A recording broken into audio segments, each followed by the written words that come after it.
From the Annual Association for Gifted People, I would like to welcome you all to this second round of international conferences around our topic, our core topic. It's my honor today to present to you Juan Antonio Álvarez. He's a psychologist specialized in clinical psychology, therapeutic, and he works with families. He's been working with families for 30 years. He is specialized in high capacities, family therapy, and addiction. The talk he's going to share with us is benefits of appropriate identification. You know yourself, you protect yourself, you develop. Thank you very much for inviting me to be here in this conference. I'd like to talk today, as we always do from the association, to look the benefit of people, identifying them, and see how this identification helps all of us identify and understand and look after ourselves best. It's an honor to be part of this opportunity to share the knowledge that we have in our association and at an international level for high capacities. I will start setting some of the main objectives that we are looking for with this presentation. I'll try to analyze some of the factors that explain that special vulnerability with high capacities. And that's why it's so important too, this side of the identification, especially in these people. We will try to understand the difference between a good vital development and a not so good one. It has a great deal to do with a personal self-knowledge. This happens to anyone.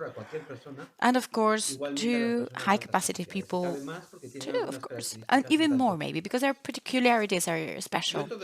And to find the relation between upbringing and what a person knows about themselves, what we are allowed to know, and what aspects are more focused and which are less. This will also determine our style of personality.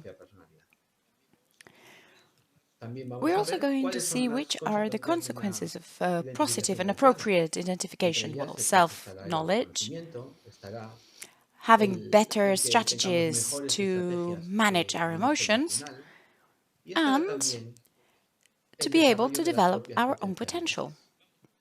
Let's start from the beginning.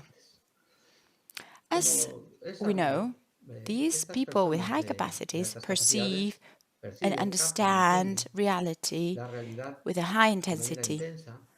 Very often they perceive aspects of the reality that for others go unnoticed.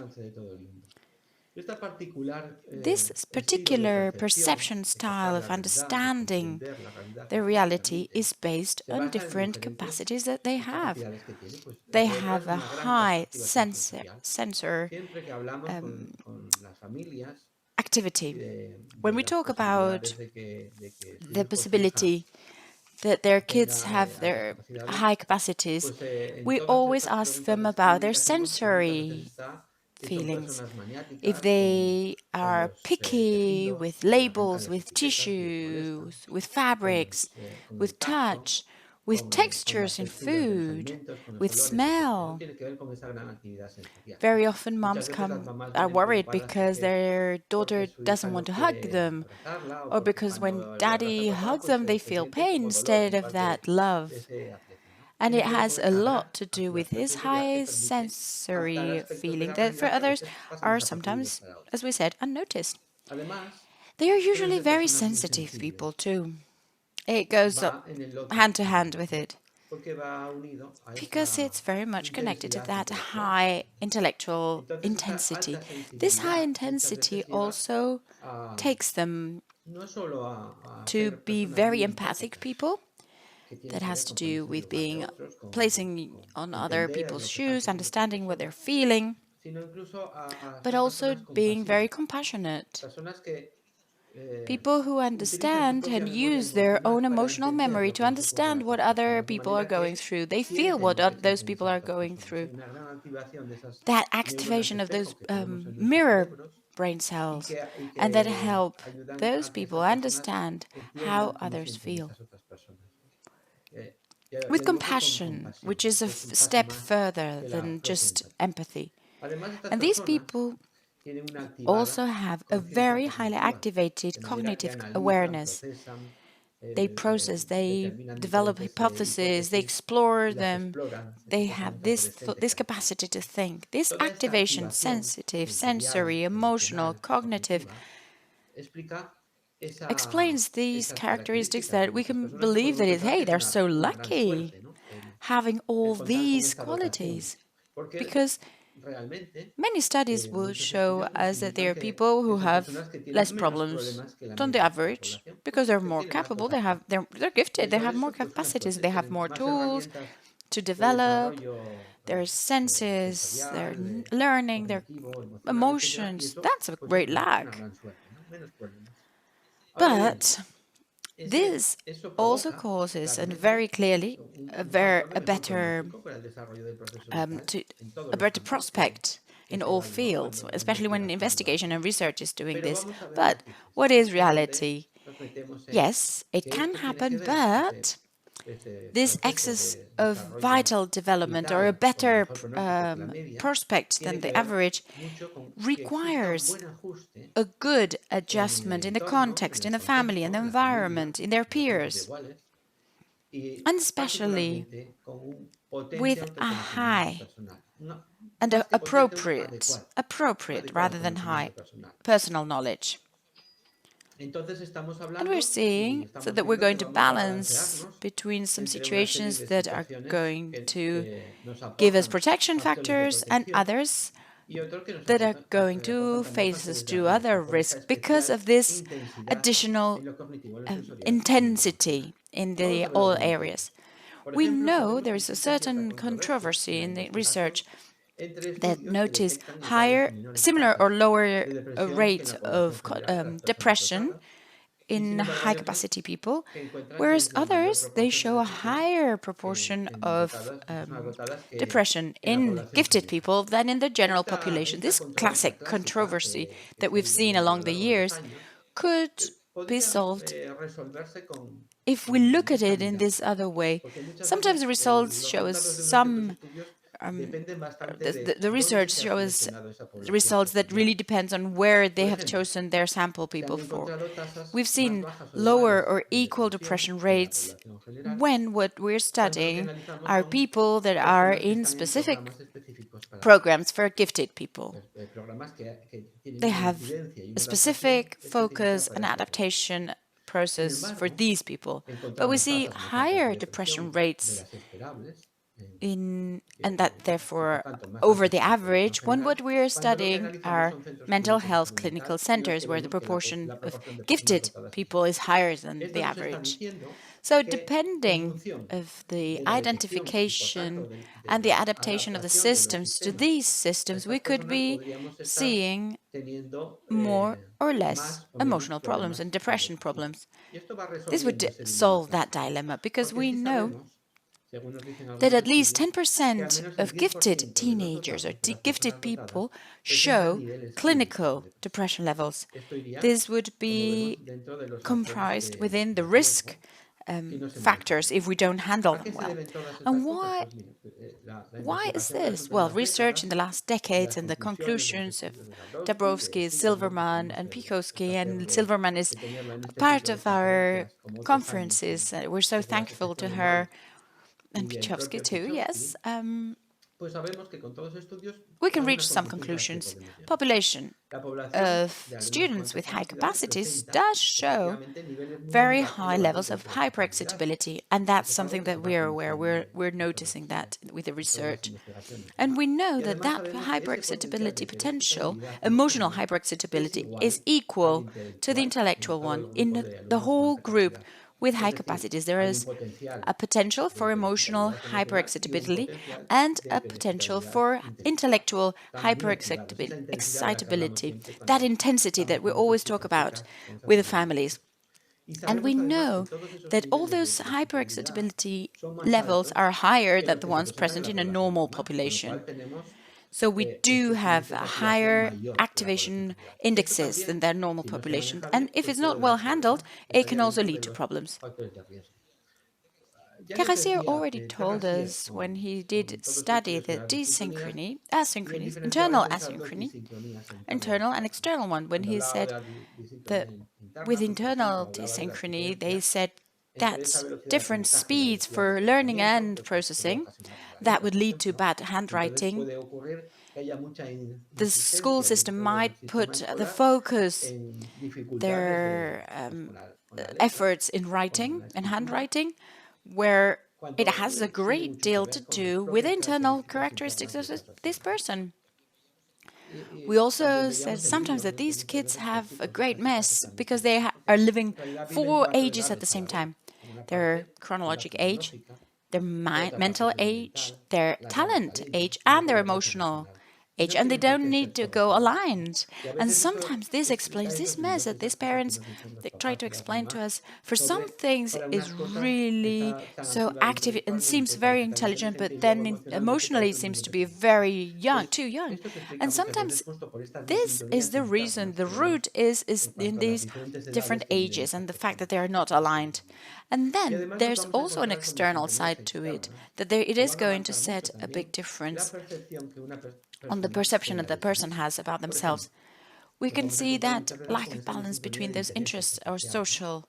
Instead of wanting to play football at school, they just want to look at the plants or look at the clouds. They are placed there in a different spectrum depending on the opinion of the group. We're going to find probably within the family also different situations. Some of the kids might be gifted, some of the parents might be gifted or not, and that will make understanding and self-naming naming of the families, finding the solution, finding the reason, finding the hypothesis why the family sees that this is the origin of these kids' characteristics, and that is going to be transferred as a self-conception of the kid.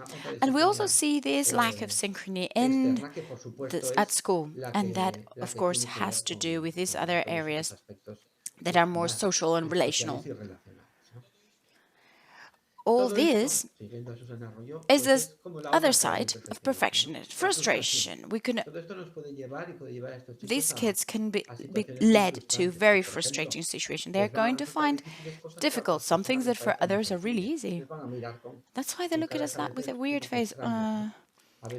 We can see very highly gifted capacity kids, but they can't do the knot on their shoes. They can't tie their shoes. They have that psychomotor difficulty, and that builds up frustration. Sometimes they're going to feel as if they were talking different languages regarding the games they want to play. They have that intensity sometimes in leading the games, and if the rules are not followed, they feel frustrated. That vision that we can always go further, deeper, that self-demand on their own knowledge, that also can add up and build up to their frustration. Sometimes changes are frustrating for them. They don't usually like them. And that we will also see that school that seemed to be a solution to that search for learning that kids have ends up being disappointing because it labels them, it has them sitting down for a long time, it determines it makes them learn only certain areas and not to develop others. They are going to be told to be quiet, not to ask so much. Another frustration comes from justice, from that high feeling of justice, that empathy with compassion. That intensity is going to take them to feel frustrated how the world and humanity works. A boy that came to our offices, they had gone for a walk to the fields, and the mom had picked up some flowers, and the mom was desperate, saying how the kid had been the whole time blaming her because she had killed those poor plants. They had no need, she had no need to be cutting them, and how the humanity was devouring the planet, and how it didn't make any sense life for this way of humans, these the depredators. The mom was really scared with that little niche that she was bringing up. She was feeling it was so that kid was feeling such unfair action that her mom had done. And I just wanted a little bouquet for my house. And then it derived into a big drama to the, it led to the sense of existence. And all these contexts can create frustration. Also, relation to authority, those challenges in which these kids get into with their parents, with teachers, it makes their life a bit more difficult. If you keep this in time, if all these characteristics and elements of frustrations are stay in time, they can create self-esteem problems. There are signals that we often find that intense fear to making a mistake. They're extremely perfectionist. They're more irritable. These can lead to frustration. Yes. Well, these are also characteristics that lead to mental fatigue, that emotional lability that is going to be associated to sadness, fear, irritability, and impact in the social relations, which will feed again these characteristics that we've mentioned, and they will isolate themselves a bit more.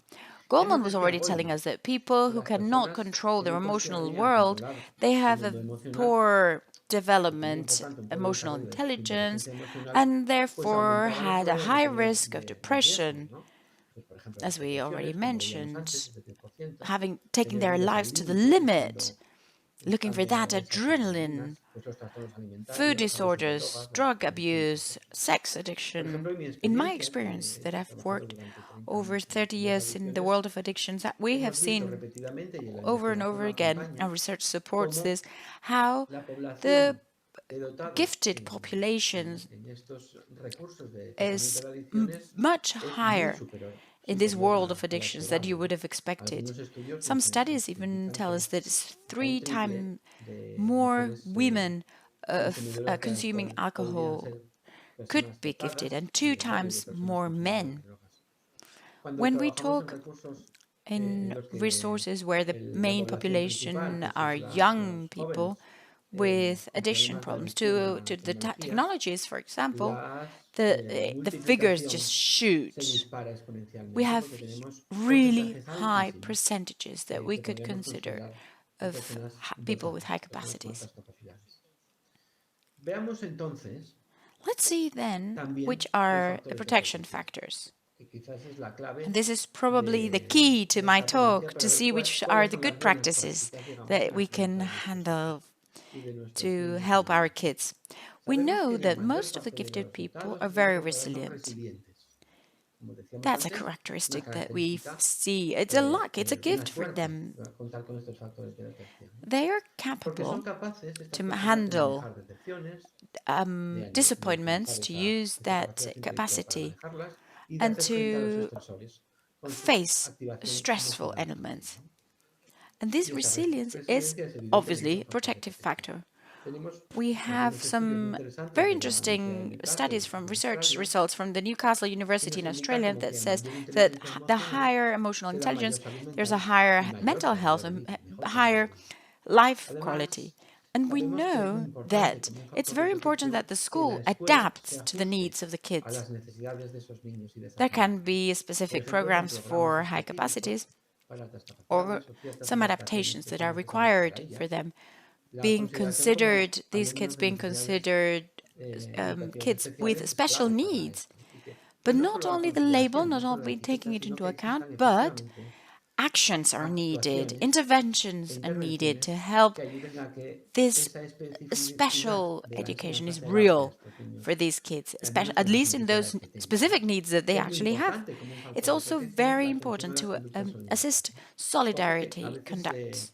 There are some resources that what are promoting is competitiveness, and we've seen that this is not particularly useful for these kids because it can lead to those stressful variables. And in some researches, we have seen that it's associated with higher self-harm and suicidal thoughts. So solidary conduct, solidary behaviors are the ones that could be protective. And it has to do very much with this feeling of justice and towards others. We know that safe attachment is also a very high protective factor. They will be more active, trustful, they will be connected, they have synchrony with this attachment role with the main caregivers. And we also think that this educational style for upbringing is also going to protect them because there are two factors that have seen, two styles that are protective. As opposed to the general population, permissive upbringing style, that it's warm and it's permissive regarding rules and the warmth, that is a protective style for these kids. And the classical, the responsible, that is good for all, not just for gifted students. It's demanding and it's warm. Limits are well defined, rules are clearly set, but it's also warm. So, as a protective factor in the upbringing styles, and the educational correction by the speaker is key when it's in the side of warmth. Whether it's responsible, whether it's responsible, it has to be warm. So we see that we have certainly less problems than the average, so it would be a factor of better prognosis for the mental health and processing of these students, being a gifted person or having high capacities, but it is essential that we can integrate this possible lack of synchrony.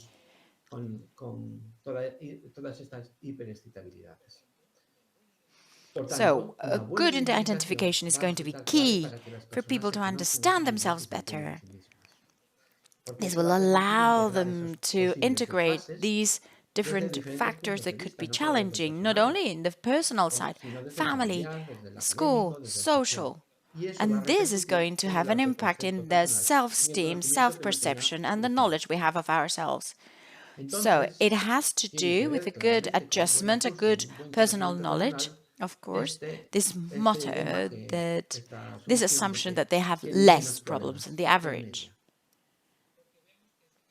Because let's see that this capacity of knowing ourselves, it depends at origin of the interactions we have with other people, especially with those who are going to help us build our own personality, and then with the feedback that we're having from others. Upbringing style is going to give us our self-image. It's going also to give us a vision of our own rights. If we can feel good or if we can feel bad. It's very typical, the answer that very often we get from caregivers, or we give, for example, those moments with the tantrum in the early years, the first 2-3 years of life, where people and kids can't control their emotions very well, and their frustration, their emotional release. And this lack of control comes with a tantrum, hand to hand. Very often parents were so happily playing with the kids, they're asking so much, they have so many ideas. Suddenly they see that it's a moment of clash to see the other reality. And this is one of the key moments in which we can transfer these kids, we can explain to these kids the vision of their rights, the rights that we will have afterwards. Some parents will say, go to your room, or saying that crying is just for weak people, or even be more strict with those tears. Or maybe they're going to think that they're trying to manipulate them. Or maybe they're feeling it as a challenge. The hypothesis that parents, the caregivers, it's going to have a big effect on their acting.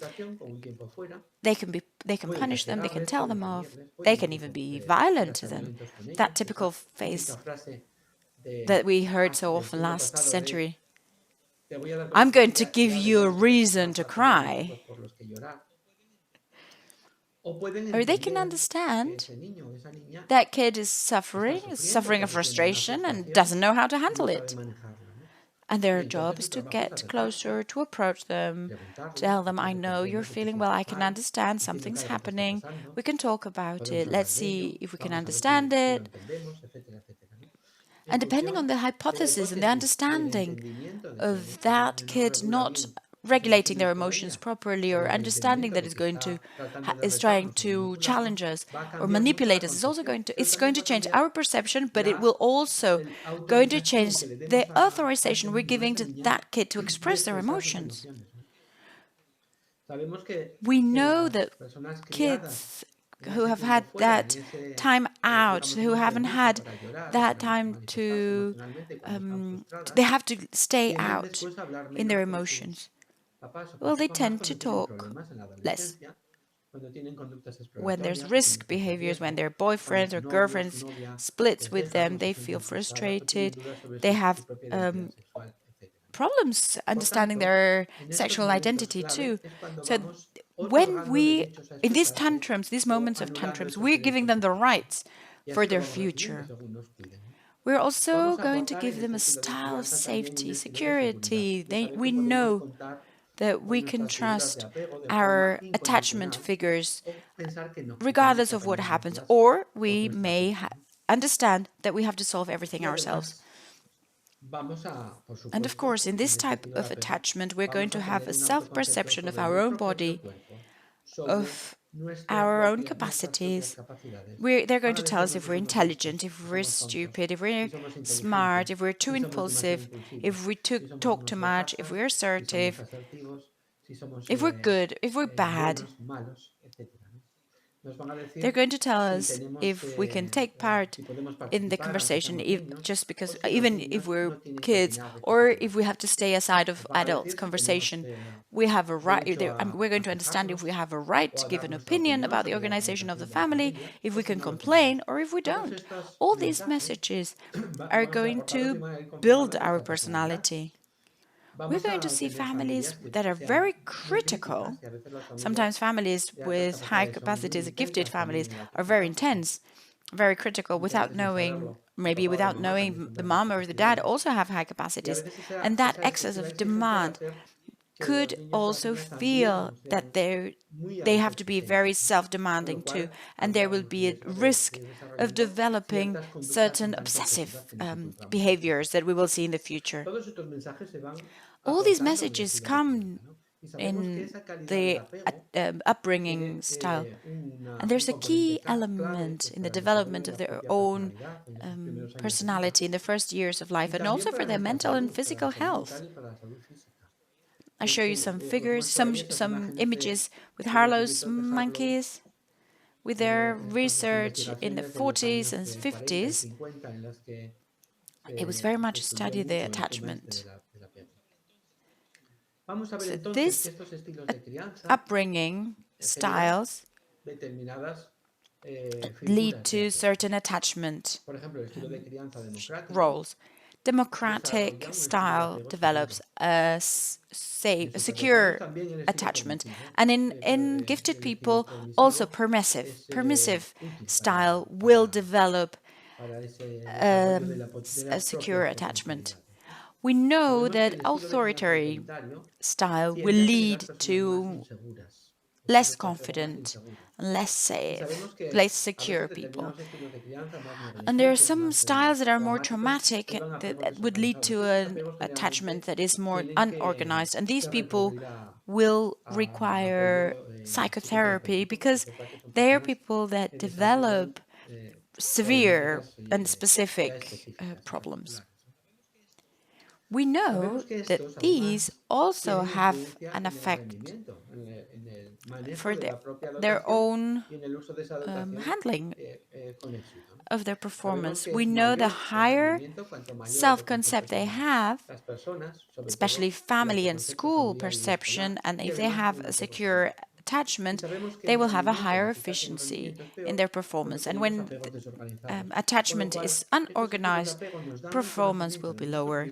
It will all lead us to our capacities. So, attachment is going to be understood as a way of shaping the neurobiological and physiological working of the kid, connected to that relative significance. That role is going to be nurtured physically and emotionally, and with the messages that received. And these epigenetic modifications produced by these interactions are going to determine the psychic and somatic development during their adult life, and it's also going to have an effect on their health.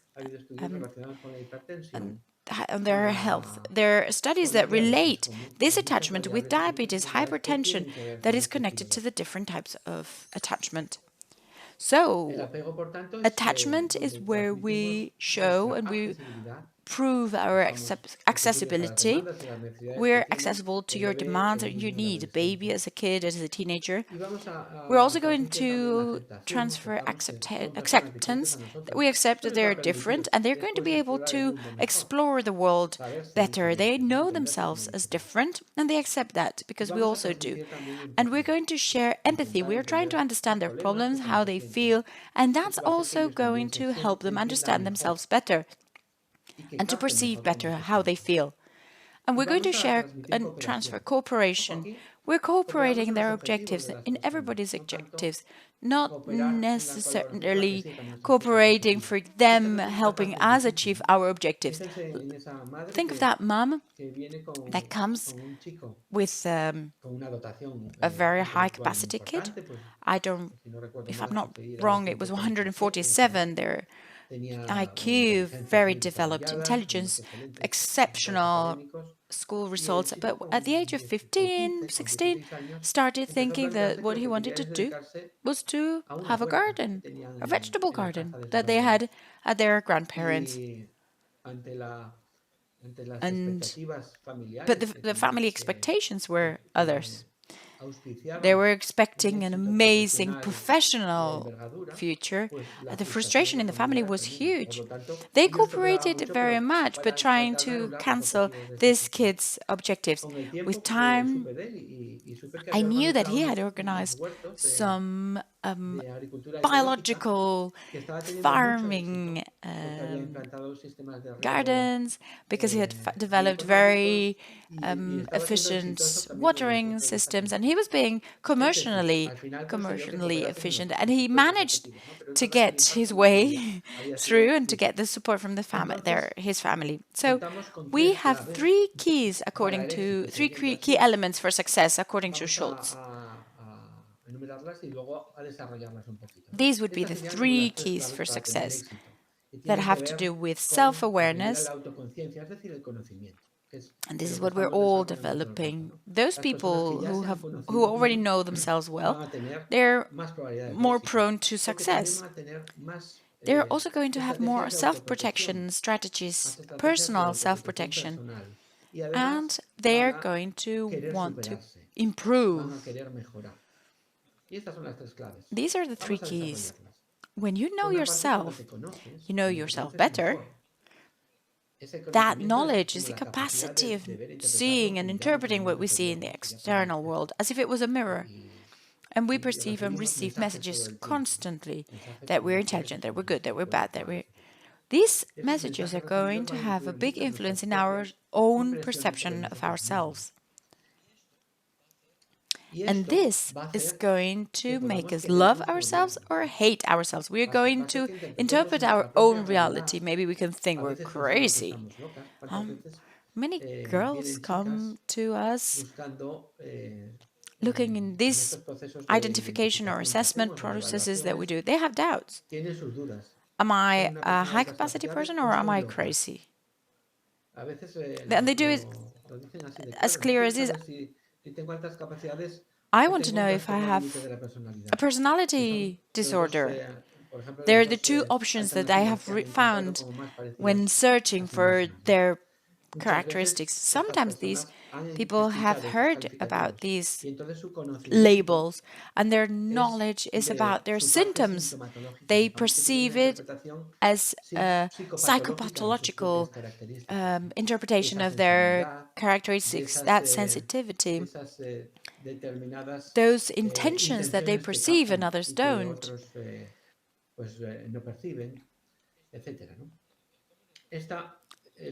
How we call ourselves, how we name ourselves, if we're gifted or crazy, is going to make us act very differently. Paradigmatic case, it was these people with double exceptionality that are gifted and also have hyperactivity issues or attention issues. And research is telling us, let's say, how these people tend to have a better, much better perception of themselves in some areas that probably they're not very good at. So when at school, they believe they are good at the subject, and they start taking their tests and see they're failing, they go to the other side. They hate that subject. They don't look into it anymore. They're not interested into it. Both sides, I can master it or I reject it, I'm not interested, are two ways of protecting themselves towards reality. One is protecting themselves and trying to handle that stress, that frustration, and that judgment of others that can lead to failure in the processes. But it is peculiar, that overdimension that they have of their own capacities, and then they completely reject those knowledge. And we see it very often when they go to the secondary school, and there they decide to give up, so they don't have to feel that they've failed. I'm seeing a young boy that he fails everything, but that's not easy because some teachers even ask him, please just don't do anything, just sign the paper, sign the test, just being there. Well, he made sure he would fail those subjects too. That was a way of protecting himself. It's not that he's silly, he's not failing really, he's just rejecting them. It's a way of protecting themselves, but it's not a good one. And how can we help with self-understanding? We have to help these people assess themselves better, to know themselves, to have a baseline. We know that you can do this well. We have seen. Let's get to an agreement, even with the teachers, because we know you can do this well. Let's see how you can do it. What's the key? What were the key elements to do it so well? Because from that baseline, we can celebrate success, and this is important. These people sometimes tend to be a bit extreme. And we're going to compare and contrast that progress. That's why we need that baseline of knowledge. Well, how can we improve in one point? Just a little bit better. How can we measure a bit? How can we see this? How can we improve this way that you have for studying? That, with this knowledge you have, let's contrast so they have a real knowledge of their capacities and their knowledge. And let's have emotional conversations. Let's talk about how they feel with those visions from others, those failures, those failed exams. Let's understand how they feel, that they feel frustrated too, of course. Let's help them to see how their body works physiologically. And let's, in these conversations, these emotional conversations and exciting conversations, let's try to find alternatives, solutions, have explanations for them. We were saying that knowing oneself could also be that we're not good at maths or that we have to learn other strategies to be a bit better.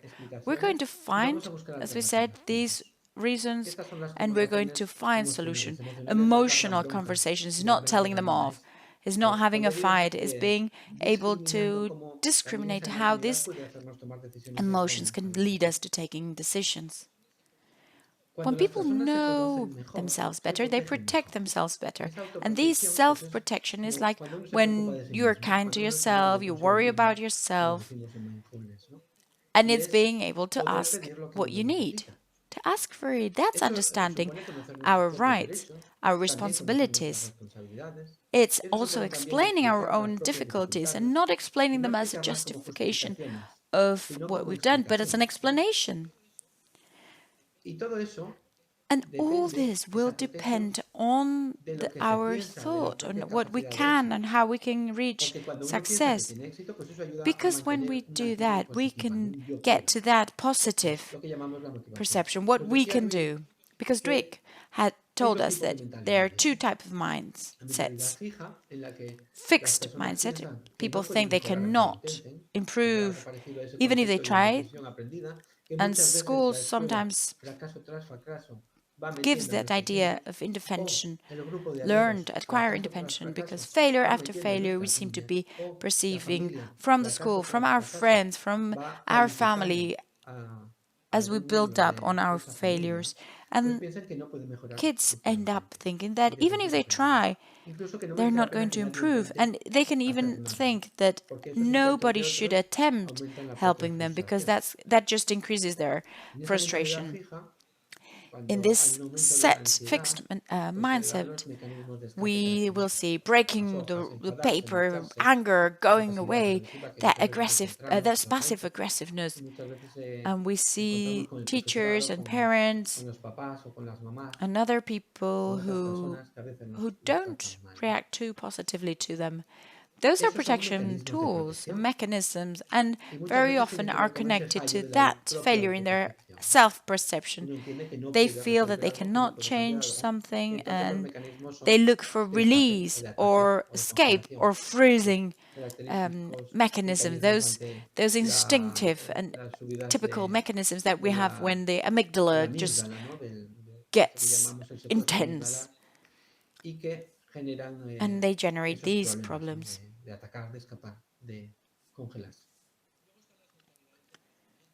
Then there are growth mindsets, those people who can think they can improve. And they know it, they believe it because this is what they've heard, because what they've heard is that if they have difficulties, they can look for solutions and they will be able to solve them. They've heard they can do it and they have congratulated for doing it very, very often. This positive perception in oneself accompanies that growth mindset and it's based to self-protection. This is the base of self-protection, that mindset. And how can we help them? Well, we can educate them on their characteristics, listen to all these achievements along their life, think what they can do to improve them, to help them improve, have a self-perception that is precise and at least sometimes at a 60-70% reach success in the family, with relations, at school, as people. Value small changes. That's also important. Help that helps us have a better vision and help them have to ask for help. That's the point where we start from when we're going to therapy. Let's go to those exceptions. Let's focus in those situations that have taken us here, have taken you here. Let's see how you solved those issues. How did you do it? How could you reach success on that side? So maybe we can take that success to the other problematic areas. When we focus in solutions and in therapy, these are some of the successes that we find. When we know ourselves, when we protect ourselves, we have the capacity to develop yourself, to overcome yourself, to go over that capacity that is wonderful, to doing things better, to find your own ways, to stand strong. And here people believe in themselves. They think they can do it. They believe they want to do it too, and they want to fight for it. So difficulties are not so important because difficulties are challenges. That's why you need that ability to anticipate changes that are going to happen without anxiety blocking us. And we need to know how we were and how we are going to be, to have that vision of the future, how you're going to be when you have more successful, and to be able to tolerate our own errors. And this is very much based on the messages that we've been receiving. What do we have to do? Well, take responsibility to our own achievements. How can we help people reach these kids? Well, we can help them set their own goals. For a typical example of the miracle question of the Sather. After the miracle, everything's going to be solved, and how is it going to be? And what steps? We will go then deeper into it. What are the steps we will need to do? Setting scales, how we can go step by step at a different degree. It's important to see the difference between their marks they get at school and how much they know, because the academic system very often focuses too much on the marks, on the grades. Let's see, please, how we improve as a process, not just as a result. When we have kids in our office, kids in the secondary school that are already stuck in their progress. Well, the system is focused very much in achievement, and the kids have decided to protect themselves by rejecting. They might have start changing, but achievements are not going to be perceived immediately. So we need to see the process. And we need to identify success in any area, how they obtained these challenges, whatever they were, sportive, friendship, the love they have towards some people, their capacity to help others. Those are the exceptions that we mentioned before. Do you remember how we got there? How did you get that? How could we do to get back there and help them help them very much to assess the process, not only the results? How did you get to that point? What could we improve this month? Very often we go to the final grades, and we don't go to the process, to the improvement process as people. In some researches, when we ask kids, what do their parents expect from you or want from you? And Felipe Lecalnier, this Chilean expert, says that kids think that their parents want from them to have good marks, to do what parents want, to adults want, and to make a higher effort. And when we ask parents is, well, what we want is our kids to be happy, to have good relations, and to do well in life. But the vision we transfer to them is not the same, is not aligned. We talk about performance, but not so much about the process. And we know, too, that these marks and these grades only explain the 13% of their future success in life.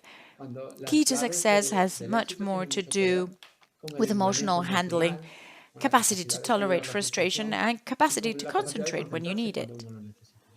So in this whole path, from the appropriate identification, is going to help us see ourselves better. It's going to help us act better, and it's going to help us feel better. And these are just the concepts that I wanted to share with you, because very often how life works for us is like a card game. Some cards might be good, some others not so good, and some could probably be bad. But the way we play, the way we interact is going to have a very important effect on how satisfied we will feel with our lives. So we need to be aware of this to be able to increase the capacity that people, families, contexts, schools know these kids, so that these kids understand themselves better, protect themselves better, and develop better. Thank you very much for your attention. I hope it's been interesting for you, and thank you again for the Annual Association for letting me take part in their work and collaborate with them and with all this that we learned together. Thank you very much. And bye.